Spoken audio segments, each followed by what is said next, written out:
aquela emoção através dos nossos pensamentos. E todos nós aqui sabemos o que é o certo e o que é o errado.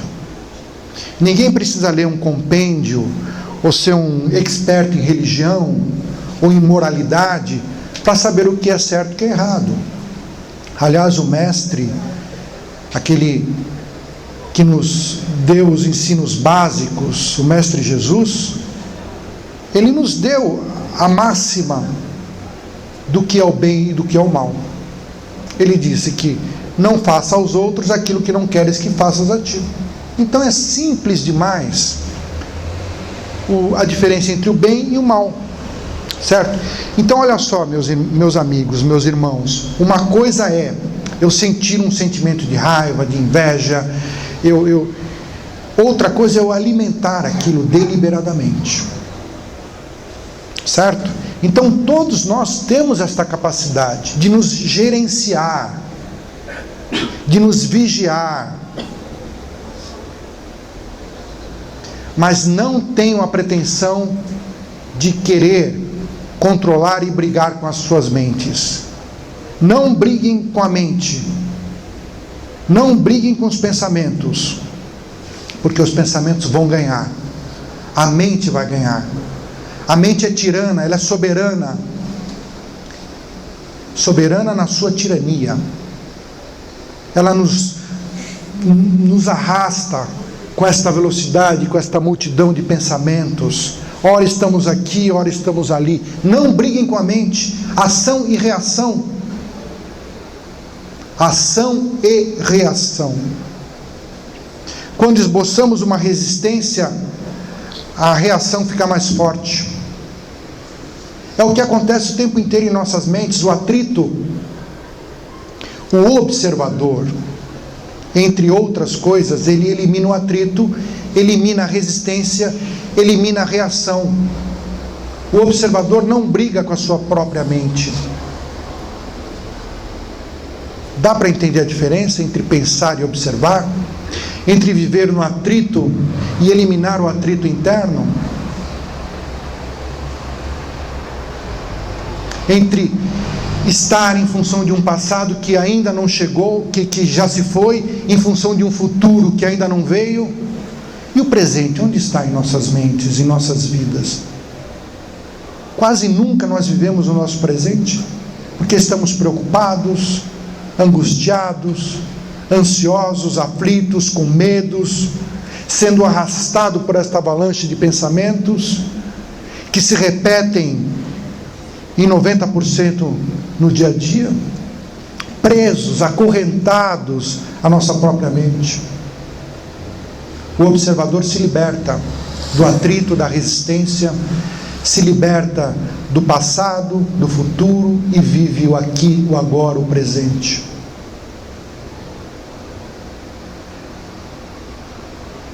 O que é o karma? Karma não é só aquilo que nós fizemos há 2.000 anos, há 3.000 anos atrás, há 10 reencarnações passadas. Karma é o que estamos produzindo exatamente aqui e agora, pela atividade de nossos pensamentos. Eu não disse que pensamento é energia que se manifesta? Estamos criando karma o tempo inteiro, quando pensamos. E quando observamos, deixamos de criar. Pelo menos deixamos de criar no caos. Então, cultivar os momentos de paz, de meditação, de oração, buscar as boas leituras, isso faz uma diferença tremenda em nossas vidas. Podemos encompridar o nosso caminho ou encurtar o nosso caminho. Até quando? Até onde vamos continuar subjugados por nossas mentes? Até quando? Até onde vamos continuar na dualidade, no sofrimento, sendo que podemos atenuar um pouquinho este sofrimento, podemos encurtar um pouquinho o nosso caminho, em vez de incumpridá-lo como sempre o fazemos. Até quando vamos tropeçar nos mesmos obstáculos, passar pelas mesmas lições, sem que tenhamos de fato aprendido? Então, que estas questões possam de fato vir à tona em nosso dia a dia, para que, quem sabe, possamos ter um ganho, amenizar o nosso sofrimento. Por quê? Porque o sofrimento, ele é inerente à vida humana. Nós estamos presos a um ciclo de vida. Nascemos, vivemos e morremos. Estamos sujeitos à doença, estamos sujeitos a todas as sortes de vicissitudes. Sofrimento faz parte dessa nossa condição atual, desse nosso estágio de aprendizado. Mas é através desse sofrimento que nós crescemos espiritualmente. Agora, por que repetir lições? Por que incorrer nos mesmos erros? Se podemos, através de um pouquinho de lucidez, um pouquinho de conhecimento, um pouquinho de esforço, cultivar os nossos momentos de meditação.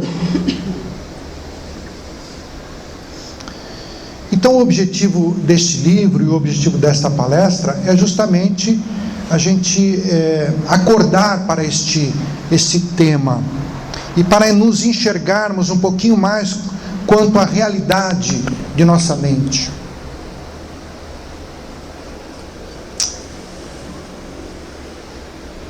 Intuição.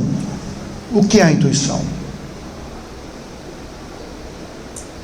A intuição é aquela voz que nos fala o tempo inteiro. É aquela voz suave, calma, tranquila, lúcida,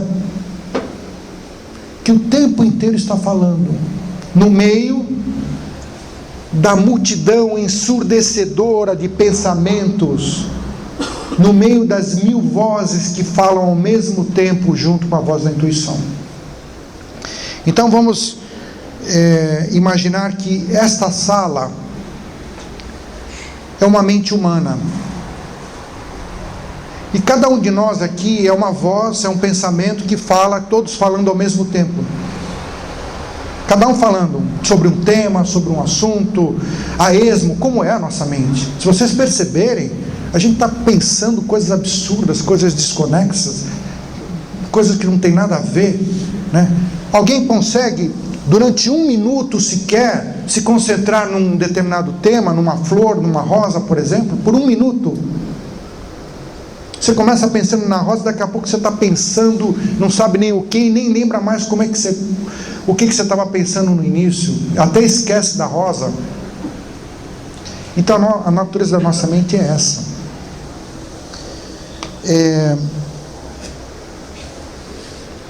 Então, meus amigos, exercitar esse tipo de... ter um pouquinho de lucidez, é observar os pensamentos, para que nós não sejamos envolvidos por esses pensamentos. E a voz da intuição, onde está no meio desse barulho, no meio de todas as vozes? Digamos que uma pessoa aqui seja a voz da intuição, e está falando: olha, o caminho é esse, fiquem tranquilos, para que tanto barulho, né? A direção é aquela.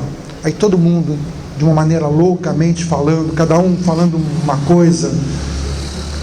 A gente consegue ouvir a voz da intuição no meio desse barulho ensurdecedor de todos os pensamentos falando ao mesmo tempo? A voz da intuição é aquela que, no meio da multidão de vozes, aponta o caminho a seguir. A voz da intuição é aquela que vai contra toda a lógica do intelecto, do nosso pseudo-intelecto, que acha que é tudo e não é absolutamente nada, se esvanece nas suas conclusões, nas suas deduções. A intuição, ela vai contra tudo que entendemos de lógica, porque enquanto toda a lógica aponta para aquele caminho, porque aquele caminho é o lógico. A intuição diz: não, o caminho é ali. Mas na maioria das vezes, a nossa soberba, o nosso pseudo-intelecto, a nossa pseudo-sapiência diz: não, que isso, imagina ir por ali. Nós vamos por ali mesmo, né? É a lógica que está dizendo isso, é a conclusão. E na maioria das vezes nós erramos, quebramos a cara literalmente. Por quê? Porque não aprendemos a ouvir a voz da nossa intuição. É a voz do nosso eu maior, é a voz do nosso eu superior, que não tem nada a ver com a personalidade humana, que não tem nada a ver com o intelecto. Esta voz, ela é presente, ela existe dentro de cada um de nós.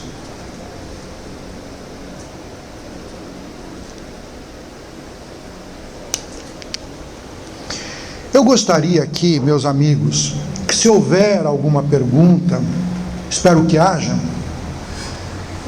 de a gente poder trocar um pouquinho sobre tudo isso que nós estamos conversando.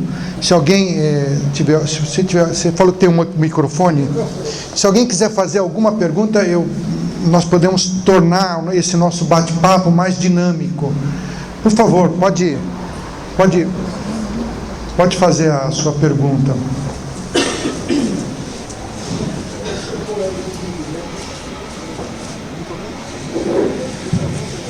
Professor, uma das dificuldades que eu tenho são os pensamentos circulares.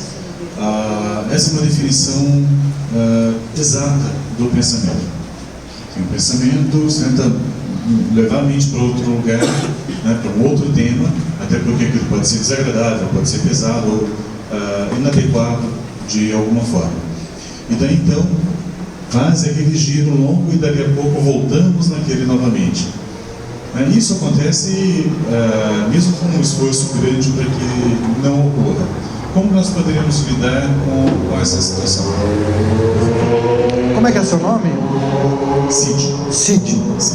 Então, Cid, eu acredito que essa sua colocação e a sua pergunta seja praticamente o nosso drama, né? E a colocação e pergunta de muitos aqui. Realmente, a nossa mente, ela se comporta dessa maneira, né? Ou de uma maneira circular, ou de uma maneira não circular, mas enfim, o movimento está ali, você tenta ir por um caminho e volta para o mesmo, dando voltas em círculos, ou indo para outros caminhos, enfim. E o objetivo é você, do nosso tema aqui, é se libertar disso. Como? Observar. Eu observo os meus pensamentos. Eu observo que eu observo os meus pensamentos. Eu observo que eu observo que eu observo os meus pensamentos. Parece coisa de louco, né? Mais louco é a nossa mente. Pelo menos você falando eu observo que eu observo, você está dando uma direção, um sentido, e está se desvinculando. Eu observo que eu observo. Eu observo que eu sou um observador. Tentem fazer isso. Tentem fazer esta loucura aparente. E vocês vão perceber o grau de lucidez que isto vai trazer à nossa consciência e ao nosso entendimento.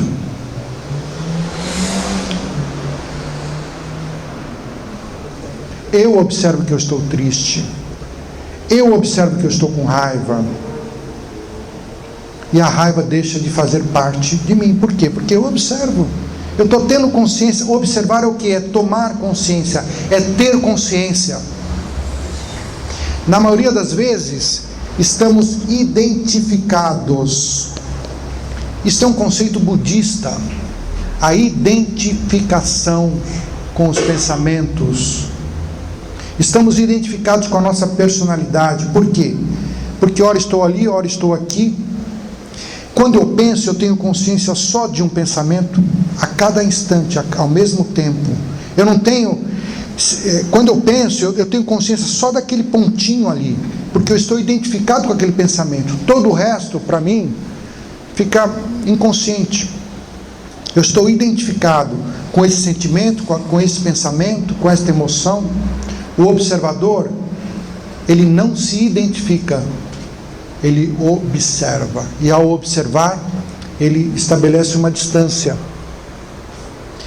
Ele observa tudo sem estar preso a nada.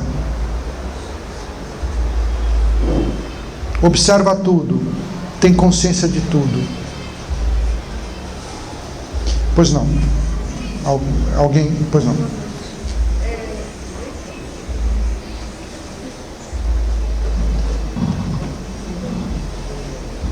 Pode falar.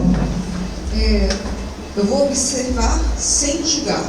Se é bom, se é mal, né? Mas eu tenho, por exemplo, a minha mente é uma mente que desgasta, porque é uma mente falante.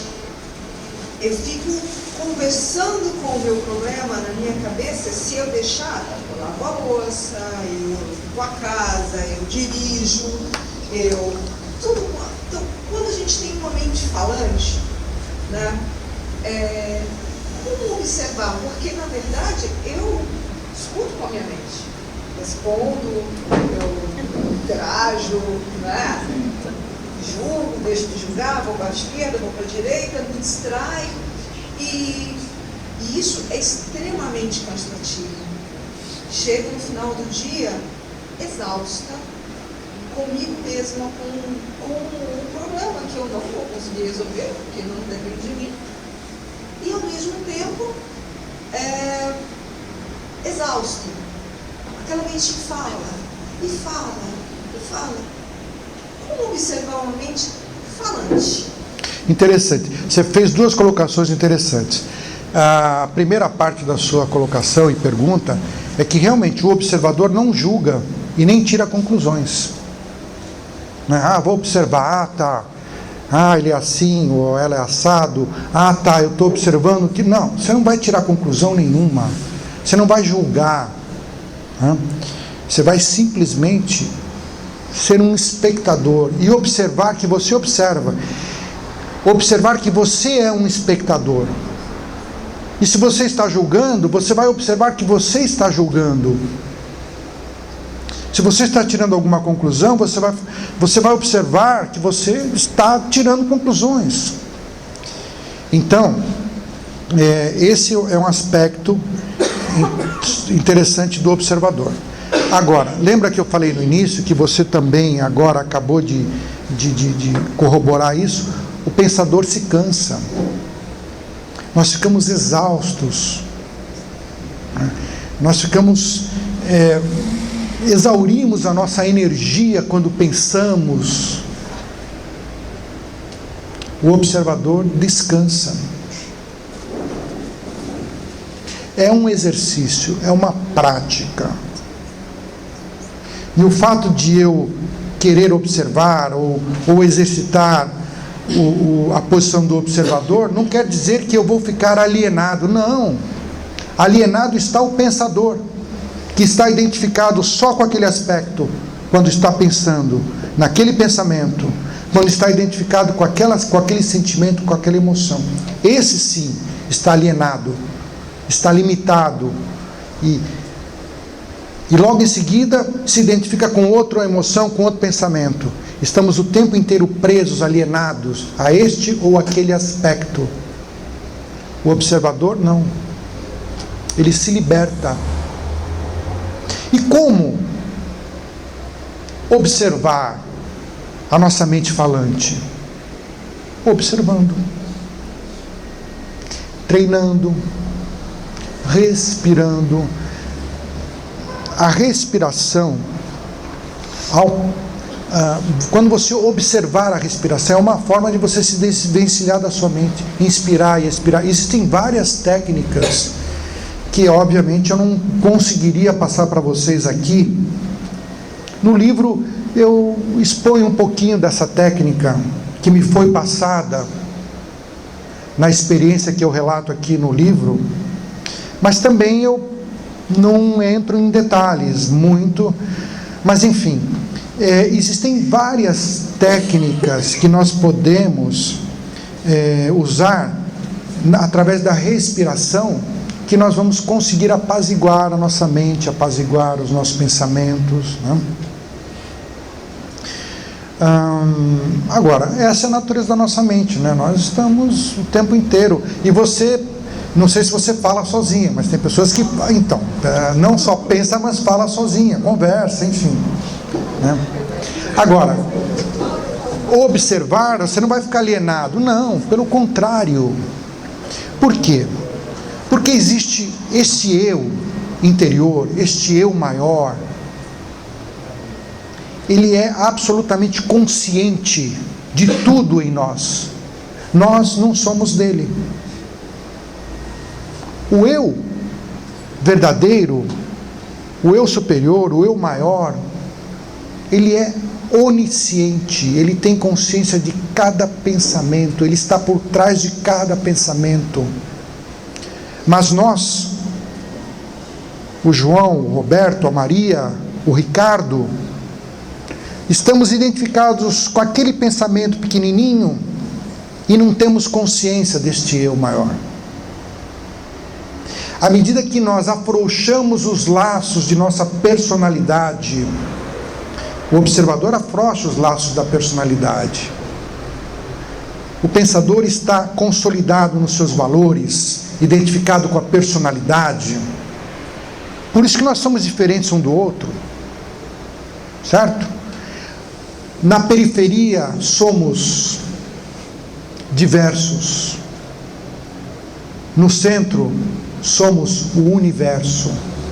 Somos o mesmo. O nosso eu maior, ele é único em cada um de nós e é o mesmo em todos. Tem consciência de tudo. Então, à medida que nós exercitamos isso, nós entramos em contato com uma sabedoria muito maior do que a nossa personalidade, do que o nosso intelecto humano soberbo, arrogante, orgulhoso, presunçoso, egoísta, raivoso. O eu maior, ele não tem esses atributos humanos. É o nosso lado que transcende o nosso lado humano, é o nosso lado divino. O eu maior, ele não está limitado a este ou aquele aspecto. Então, à medida que nós conseguimos nos distanciar um pouco deste movimento, observar a nossa personalidade, nós nos aproximamos um pouco mais do nosso eu maior, do nosso eu superior, que é sábio, que dirige todas as coisas. Porém, meus amigos, a nossa resistência dificulta com que a gente se aproxime deste eu. É necessário a entrega, nos entregarmos como uma criança se entrega ao pai. Uma criança que confia no pai, que confia na mãe, que sabe que vai estar amparada, que vai estar sendo protegida. Não está nas palavras do Mestre Jesus? Não vos preocupeis com o dia de amanhã, pois a cada dia basta o seu mal? Não estava o Mestre, certa altura e certa época, reunido com seus discípulos na natureza, e ele disse assim: olhai os lírios do campo, que não fiam, não tecem, e no entanto o Pai, com toda a sua sabedoria, os veste, os dá a vestimenta, dá o colorido. Olhai as aves do céu, que não semeiam, não ceifam, no entanto o Pai as alimenta. Aí então ele olha para os seus discípulos e diz: se o Pai alimenta as aves do céu, veste os lírios do campo, por que não haveria de vestir-vos e de alimentar-vos, homens de pouca fé? Ele se dirige a seus discípulos, olha só, os seus discípulos direto, aqueles que bebiam as palavras de Jesus, que conheciam o olhar do Mestre, que conheciam o calor do seu corpo, a vibração da sua aura, a fisionomia, os gestos do Mestre. Esses discípulos foram chamados por Jesus de homens de pouca fé. Aí então Jesus diz assim: portanto, se o Pai alimenta as aves e veste os lírios, não vos preocupeis com o dia de amanhã, pois a cada dia já basta o seu mal. Agora eu pergunto, meus amigos, o que nós fazemos o tempo inteiro? Nos preocupamos o tempo inteiro com o dia de amanhã, certo? Será que o Mestre estava errado? Agora, nós não vamos ter que sentar, então eu vou ficar sentadinho aqui e vou esperar o Pai me alimentar, trazer a comida, me vestir, certo? Não, não é isso. Não é exatamente isso. Mas é acreditar que nós seremos amparados, que no dia de amanhã não vai nos faltar. É acreditar que um propósito maior nos colocou aqui, e se nós estivermos afinizados com esse grande propósito, com esta luz que nos colocou nesse caminho, nós estaremos caminhando no sentido correto, na direção correta, porque estaremos em sintonia com esta energia, com esta força, com esta luz, com esta inteligência, com este eu que habita e é dentro de cada um de nós. E o que nós mais fazemos é nos preocupar com o dia de amanhã. Se já não bastasse os problemas de hoje, ainda estamos buscando os problemas de amanhã. Um estudo muito interessante foi feito há uns 20 anos atrás, talvez, ou 30 anos atrás. Foi na Inglaterra esse estudo. Se perguntaram para 2.000 pessoas, foram entrevistadas, 2.000 pessoas, perguntando para essas pessoas quais eram as suas aflições, os seus medos, os seus temores, aquilo que gerava medo.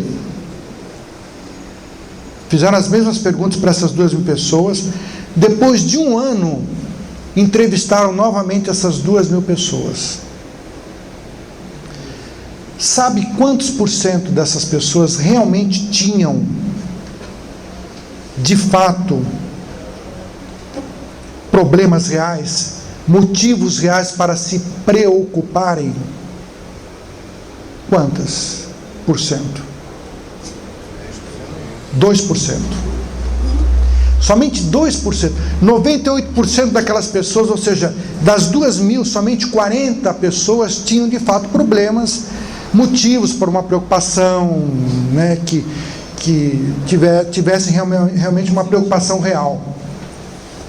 Então, na maioria das vezes, nós criamos fantasmas.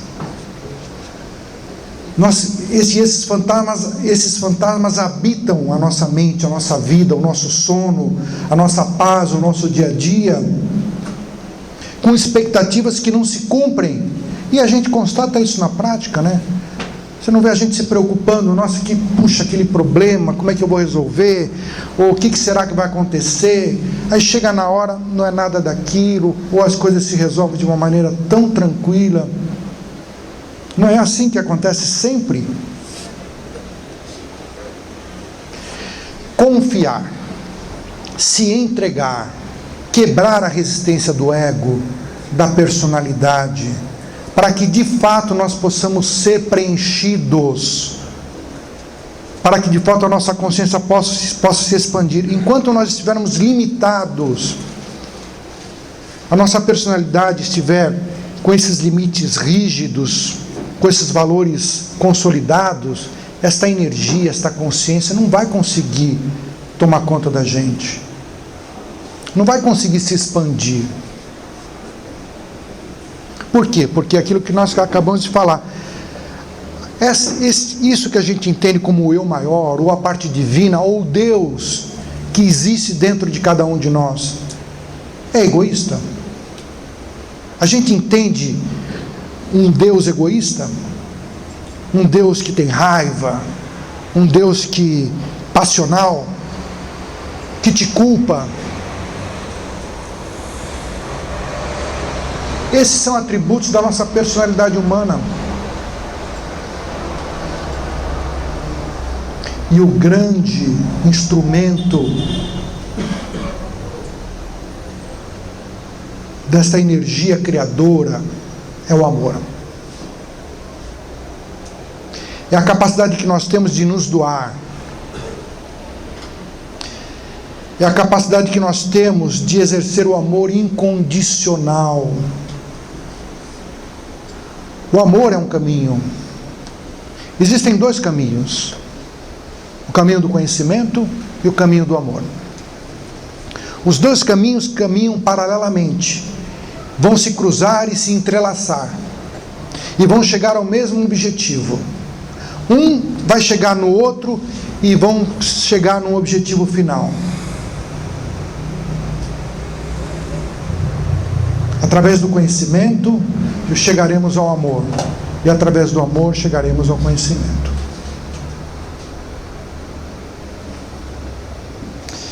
Mas nada disso é possível se não houver a entrega, a quebra da resistência, a não resistência.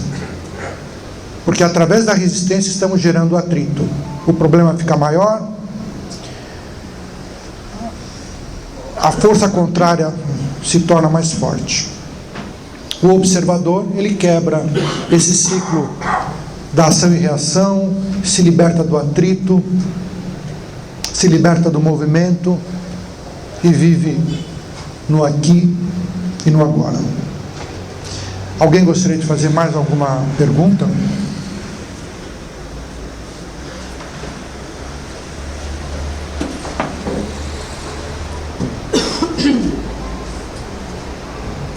Então, doutor, mas trazer um pouco do racional para esse... que a parte dos pensamentos gera muitos sentimentos, que vai da ansiedade e tudo. Trazer um pouco racional para esse lado, não seria também observar, ser observador, não seria trazer um pouco desse racional à tona? Olha só que interessante, né? A gente fica num dilema, poxa, mas como, né? Como é que eu vou deixar de ser racional, né? E como é que eu vou deixar de raciocinar? Quando a voz da intuição se torna forte e audível dentro de nós, ela ocupa esse espaço. Ela faz o papel do intelecto, do raciocínio. Nós somos preenchidos por esta consciência, por esta voz que nos direciona, que nos traz o conhecimento, que nos traz a luz. E a nossa mente antes era obscura, agora ela se torna clara, iluminada. O conhecimento vem, certo? Então, este medo é o nosso medo do ser humano, é o medo do ego, né? Como é que eu vou me libertar deste ego? Né? Como é que eu vou deixar de ser o Ricardo, a Joana, o Roberto? Mas por trás do Ricardo, por trás do Roberto e da Joana, existe uma identidade muito maior. Que é o Roberto, que é a Joana, que é o Ricardo. Mas o Ricardo, a Joana e o Roberto não conhecem essa identidade maior. Mas essa identidade maior conhece e tem consciência. Entendeu? Então, à medida que a gente consegue nos aproximar um pouquinho deste nosso eu, da nossa intimidade maior, nós somos preenchidos, a nossa consciência se expande, nós não ficamos limitados. Lembra que o pensador está limitado, está alienado? O observador não, ele não está alienado, ele expande a sua consciência. E quando a intuição passa a tomar conta, quando esta voz se torna mais audível, a nossa consciência se expande. É uma questão de exercício, de buscar isso, certo? Sua colocação é muito interessante, né? O ego, ele tem medo de desaparecer, né? Só que o ego não vai desaparecer, ele vai se engrandecer nesta identidade maior, que é o nosso eu maior, que é você mesmo, que não sabia que era. Alguém gostaria de fazer mais alguma pergunta?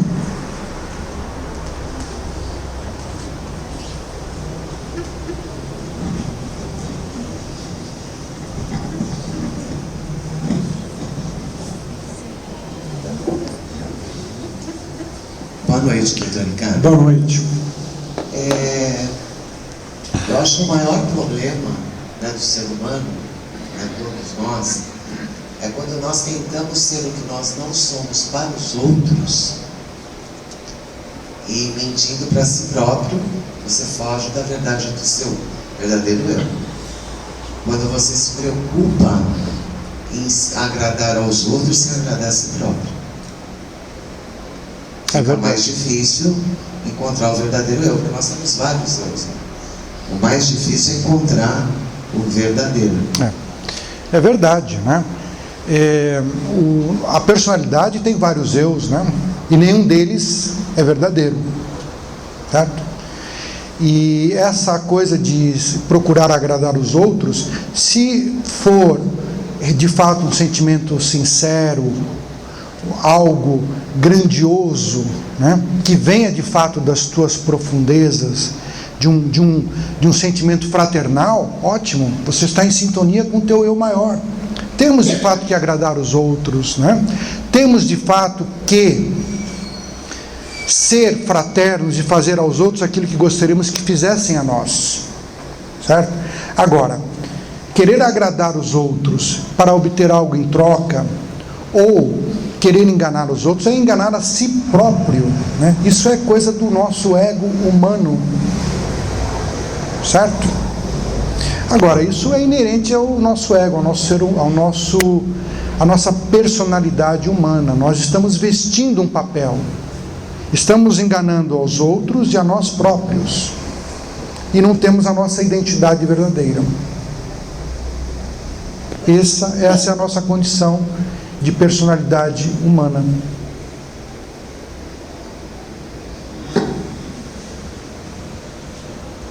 Alguém gostaria de fazer mais alguma pergunta?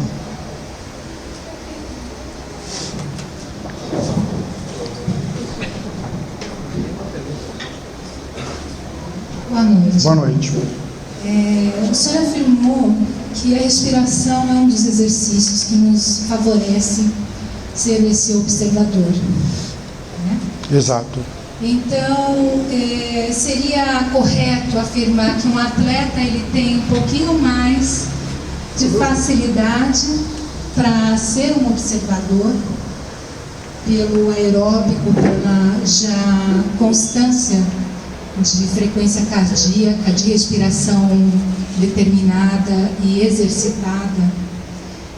Porque, na verdade, eu pensei nos atletas que se superam e vencem depressão, problemas emocionais, por causa dessas atividades. Então, se ele mantém essa respiração constante, frequente e, vamos dizer, disciplinada, ele tem uma facilidade maior de superação de qualquer problema emocional, inclusive de ser um bom observador. Interessante a sua pergunta, né? Agora a respiração ela é muito importante e o atleta realmente se oxigena bastante, mas olha só a grande diferença do observador para um atleta, certo? Do observador, da proposta que nós estamos colocando aqui. O observador, em suma, ele descansa, ele não se cansa, certo? O atleta, a função respiratória é muito interessante, é importante ter uma função de desintoxicar, né? Mas como fica a mente de um atleta, né? Quando ele está inspirando a 1000, né? Porque não é uma respiração pausada, né? A frequência cardíaca não é baixa, é uma frequência que vai a 100 e tantos aí por minuto, né? A frequência respiratória aumenta, isso faz com que a nossa mente se acelere muito, certo? Coisa que é diferente, a respiração proposta é um exercício de apaziguamento, inspirar e expirar profundamente, né? Consequentemente a frequência cardíaca diminui, né? É um outro tipo de respiração. Essa respiração do atleta se aproxima um pouquinho mais daquele exercício que eu propus aqui, que é um exercício de desintoxicação e de corrigirmos o nosso ritmo respiratório, certo? Mas não é a respiração para nós chegarmos a um apaziguamento. A respiração para chegarmos ao apaziguamento são outras técnicas, onde nós vamos ritmar essa respiração cada vez mais profundamente, cada vez mais pausadamente. Existem técnicas não só de respirar pelo nariz, mas respirar simultaneamente pelo nariz e pela boca. É uma técnica poderosíssima, tem a ver com Kriya Yoga. E existem outras técnicas muito interessantes, mas são técnicas que vão trazer um apaziguamento, certo? E não uma aceleração da mente. Esse exercício, por exemplo, do Kapalabhati, é um exercício que, lembra que eu falei que se a gente fizer à noite, você vê, são 42 segundos só, né? 108 vezes, dá 42 segundos aproximadamente. É o suficiente para deixar a mente a 1000, né? Tanto é que as pessoas acabam perdendo o sono, aqueles que não conseguem depois direcionar essa energia, certo? Não, a sua pergunta tem muito fundamento, sim, não, claro. Por causa da própria superação mesmo dessas pessoas pelos problemas emocionais, que eu achei muito parecido, porque você está indo mais para a linha de uma meditação, de um yoga, de alguma coisa para desacelerar até quase chegar a esquecer que está respirando. Exatamente. Mas eu estou falando porque na superação do atleta, ele na verdade não está pensando nos problemas dele, ele só está no objetivo de superar aquele determinado ponto que ele quer vencer a si mesmo. Então, é uma maneira também de se ver num ângulo mais fácil até. Sem dúvida, tanto é que ele consegue se superar, né? Ele consegue concentrar a energia, canalizar a energia dele para aquele ponto, para romper limites, né? Atingir aquela meta. Sem dúvida, esse tipo de respiração tem os seus méritos e os seus objetivos, certo? Mas longe de trazer um apaziguamento e um processo de internalização como a gente está propondo, mas realmente, né? Agora eu posso encaixar outra pergunta? Por favor. Cantar, por exemplo. Cantar é uma maneira que você também utiliza mecanismo de respiração correta, disciplinada, e que você também está ali, não necessariamente aumentando sua frequência. É verdade. Aliás, quando cantamos, nós estamos ritmando a nossa mente, né? Eu lembro até de uma passagem interessante isso, né? Uma vez, numa reunião espírita, né? Olha só que coisa interessante, as pessoas estavam orando ali na mesa, né? Aí um dos guias apareceu para o médium que era o Chico Xavier, né?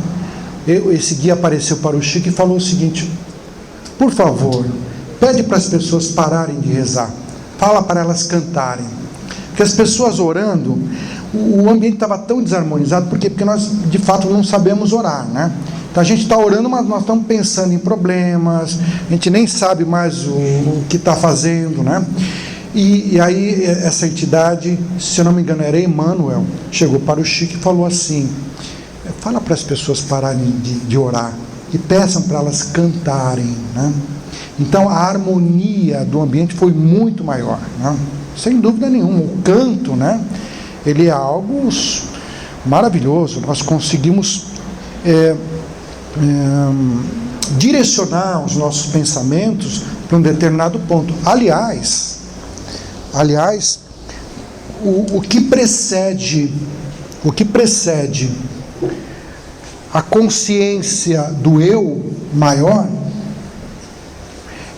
instantes antes de nós chegarmos a esta consciência do eu maior, é uma harmonização, um direcionamento de todos aqueles pensamentos que eram caóticos, através da respiração ou da observação. Nós damos um ritmo, nós damos uma direção, nós harmonizamos todos os pensamentos numa só direção, num só sentido. A voz dos pensamentos está uníssona. Isso precede a consciência do eu maior. Certo? A oração, se nós soubéssemos de fato orar, ela tem como característica e propósito exatamente isso: harmonizar os pensamentos numa só direção, dar um sentido. Onde antes se criava no caos, agora todos os pensamentos estão rítmicos e harmonizados num só sentido. Então, mas o canto é algo sublime, né? Tanto é que não é por acaso a figura dos anjos tocando harpas, né? E nós sabemos histórias no plano espiritual da importância da música, né? A música é algo maravilhoso. A sua colocação é muito interessante. Aliás, quando eu escrevi esse livro, o título inicial era O Observador em Busca de Si Mesmo. Aí eu reeditei esse livro e além do conteúdo que já existia nesse livro, eu coloquei associado ao conteúdo dele a experiência que eu tive numa noite, né, que deu origem a esse livro, uma vivência que eu tive. E naquela época, em 95, muito pouco se sabia de física quântica, muito pouco. Depois, os estudos avançaram e eu fui perceber o seguinte: aliás, a física quântica fala, né? Quando a gente fala no observador, nós estamos falando em física quântica.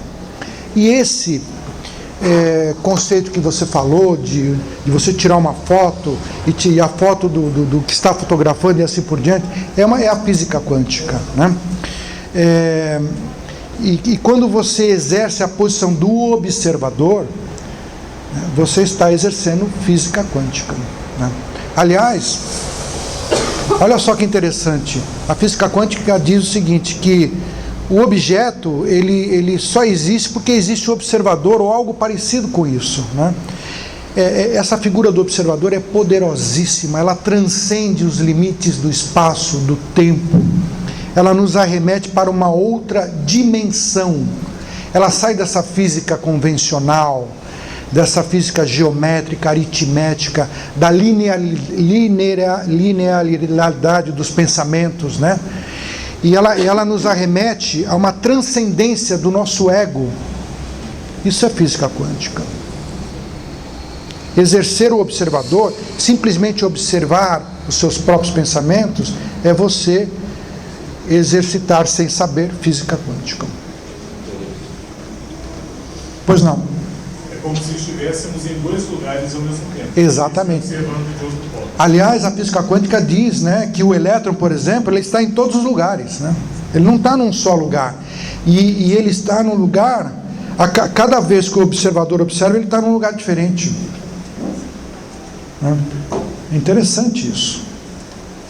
Aquele conceito de Pitágoras, né? Deus é um círculo. Ele possui o seu centro em todos os lugares. Todos os lugares. E os seus limites, a sua periferia, em lugar nenhum. Muito bem, meus amigos. Tem mais perguntas? Pois não.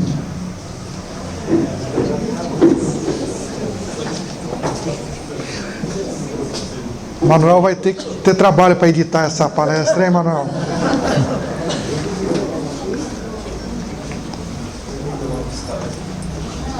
Alô? Pois não. Boa noite, professor. Boa noite. Então, o senhor estava falando do tempo, que a gente faz meia dúzia de coisas e o dia já acabou. Eu estava aqui meditando nesse assunto, aí eu falei assim, caramba, será que a gente está passando por uma transição, que a Terra está em transição, mas nós ainda não estamos conseguindo acompanhar essa transição e que a gente deve tentar acompanhar? Mas como é que a gente vai conseguir acompanhar essa transição que apareceu assim tão rápido, mas tão lento? Sem dúvida. A pergunta é: estamos em sintonia com essa nova frequência vibratória? Estamos em sintonia e preparados para essa transição? Ou vamos ficar para trás? Ou vamos ficar no ritmo antigo, no ciclo antigo? Será que vamos conseguir passar de ano? Será que vamos conseguir acompanhar esse ciclo? Ou vamos ter que repetir novos ciclos? Certo? O simples fato de nós estarmos aqui falando sobre isso, questionando isso, já é um grande avanço, já é um grande progresso, já é a nossa vontade de progredir, de acompanhar e de nos melhorar, certo? O simples fato de nós estarmos aqui reunidos, buscando um propósito maior, já é um grande mérito para todos nós, porque nós não estamos em casa assistindo uma novela, ou num bar, que não vejo nada de errado também, desde que nós saibamos manter o nosso padrão vibratório, certo? Mas estamos aqui, olha, nós estamos num dia de semana, saindo de nossos trabalhos, de nossos afazeres, e numa palestra aqui, reunidas, conversando sobre um propósito maior. Só isso já é um sinal de que nós estamos, pelo menos, tentando acompanhar. E pode ter certeza que estamos conseguindo. Agora, a pergunta é exatamente essa: será que nós estamos preparados? Será que nós estamos em sintonia? Vamos então fazer por onde? Ler bons livros, exercitar a respiração e lembrar da prática de não fazer aos outros aquilo que não queremos que faças a nós. Entendeu? As coisas não são complexas, não são complicadas, são simples. O ser humano é que complica. A grande verdade, ela é simples e óbvia. A mente humana é complicada. Então, doutor, se Pois não. O planeta está nessa transitoriedade, né? Se ele está indo mais rápido e a gente deve acompanhá-lo, então se a gente conseguir se manter, né, digamos, nessa velocidade, então a gente evolui mais rápido? Então, se a gente conseguir, né, o que fala-se é o seguinte, né, o planeta ele está dando um salto. O planeta Terra, ele vai deixar de ser um planeta de expiação e passa a ser um planeta de regeneração. O próximo evangelho é o evangelho que foi pregado por Buda há 6 séculos antes na Índia, o evangelho do mentalismo. Por quê? Porque a humanidade naquela época já estava preparada no evangelho do amor. Então novas lições naquela época foram dadas para aquele povo que viveu ali no Extremo Oriente, certo? Nós vamos passar de ano. O próximo evangelho vai ser o evangelho do mentalismo. Só estão aptos a esse novo aprendizado aqueles que passarem de ano no evangelho do amor. É só desenvolvendo o chakra cardíaco que nós estaremos aptos a desenvolver o nosso chakra coronário, o chakra de ligação com o nosso eu divino, o chakra que vai nos ligar e desenvolver as nossas capacidades telepáticas, a nossa intuição. É uma nova humanidade, é uma nova evolução. Mas para isso nós temos que estar preparados e alicerçados no desenvolvimento do chakra cardíaco, nas lições simples e fáceis do Evangelho do Amor. Certo? Então essa pergunta você deve fazer para você mesmo. Será que eu estou preparado nas lições do Evangelho do Amor? O quanto eu estou facilitando ou dificultando a vida dos meus irmãos? O quanto eu estou preocupado com as questões existenciais de fato, ou vivo de uma maneira alienada, sem me importar de onde vim, para onde vou, e sem querer saber o que pode acontecer depois, e como é que é o plano espiritual. Então, se nós estamos preocupados minimamente com estas questões, nós estamos tendo algum tipo de evolução nesse sentido, certo? Mas esta pergunta que você fez, você deve fazer para você mesmo: será que eu estou preparado nas lições do Evangelho do Amor? O quanto eu aprendi a não me preocupar com o dia de amanhã? Porque ser cristão é você subentender que a gente tenta aprender as lições daquilo que o Mestre nos deixou, certo? Então, o quanto eu aprendi isso? O quanto eu deixo de me preocupar pelo dia de amanhã e me entrego a uma força maior e vivo o presente? Qual é o grau de dificuldade que eu me coloco para os meus irmãos? Será que de fato eu estou fazendo aquilo para os outros que eu não gostaria que fizesse a mim próprio? É simples assim, entendeu? É simples assim. E todos nós deveríamos fazer estas perguntas para nós próprios, né? Aí a gente vai tentar entender se estamos ou não preparados para acompanhar esse novo ciclo, esse novo ritmo vibratório que o planeta está nos chamando. Olha só que coisa interessante. Energia não é positiva ou negativa. Nós damos um sentido a ela de acordo com o veículo, certo?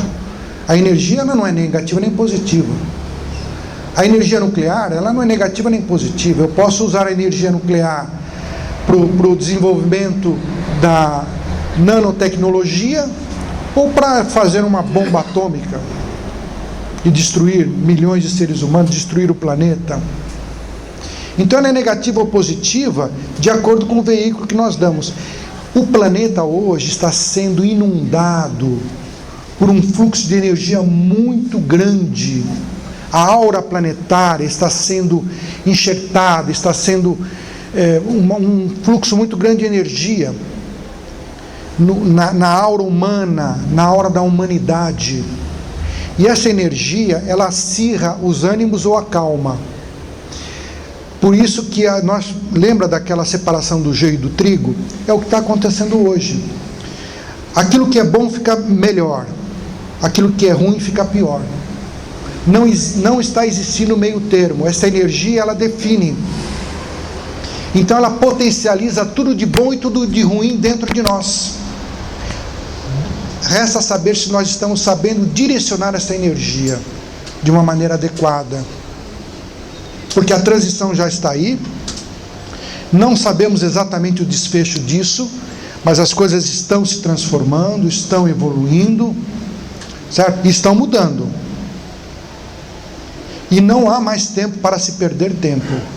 Olha só o que eu disse. Não há mais tempo para se perder tempo.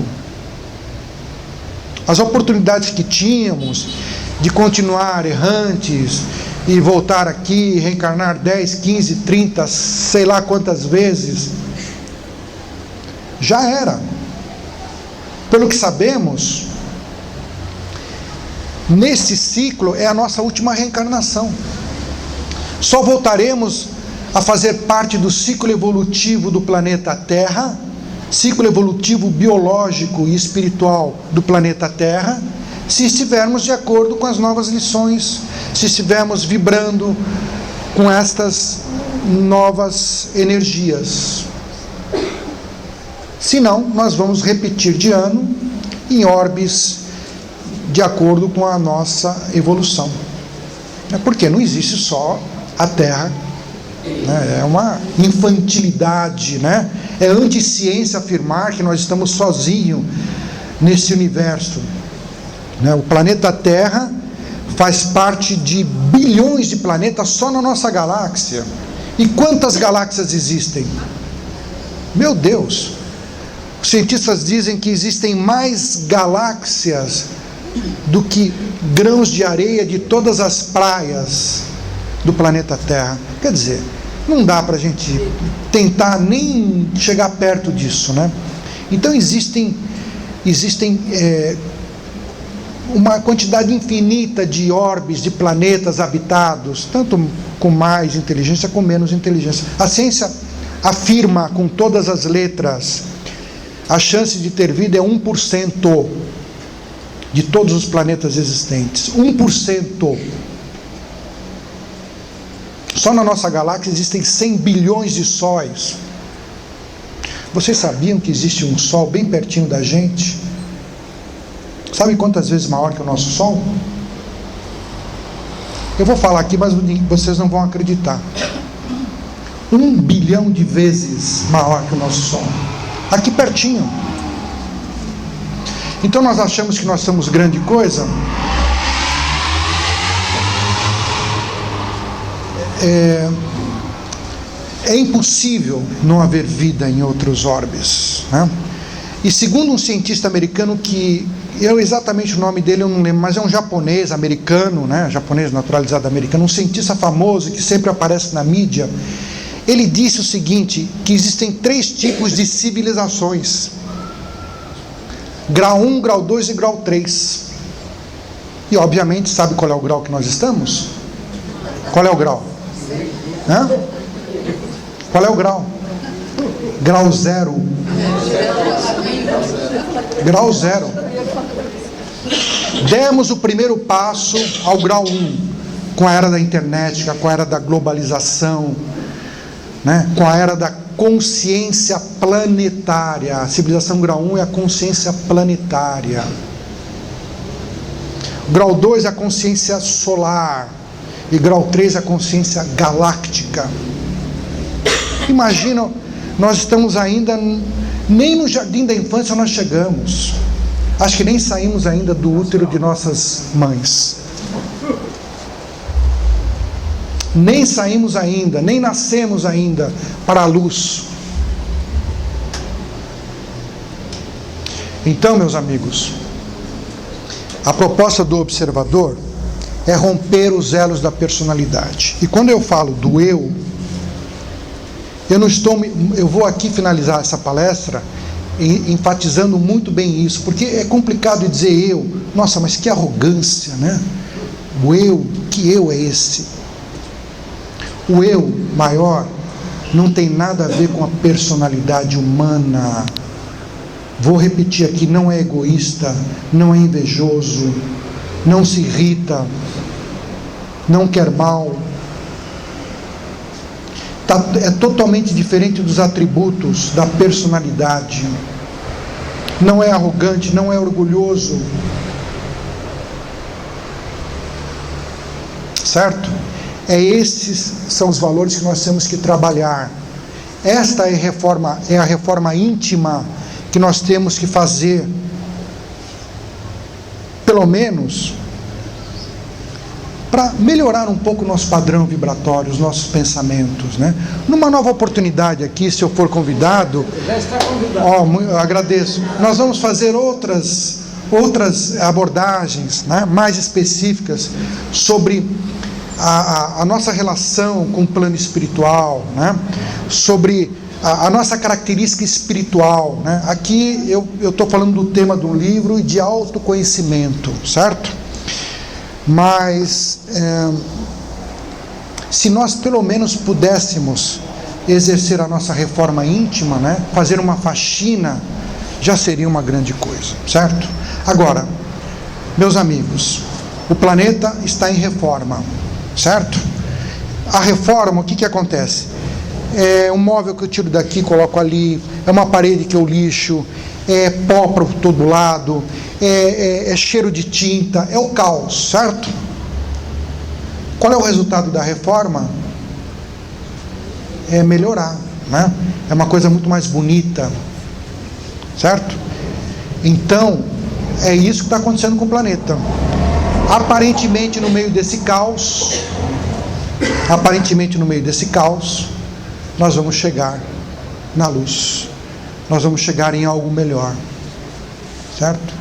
E nós estamos no meio do fogo, no meio disso tudo agora, né? Refletir, apaziguar o coração, se sintonizar com as esferas superiores, para que de fato nós possamos passar por essa transição da melhor maneira possível. E se lembrar que existe algo muito, mas muito maior do que a nossa pequenez, do que o nosso ego. E nos entregar esta luz, a este algo maior. Meus amigos, eu vou encerrar aqui a palestra de hoje com uma frase de um autor desconhecido, mas eu me identifico muito com esse autor. Ele disse assim: se não houver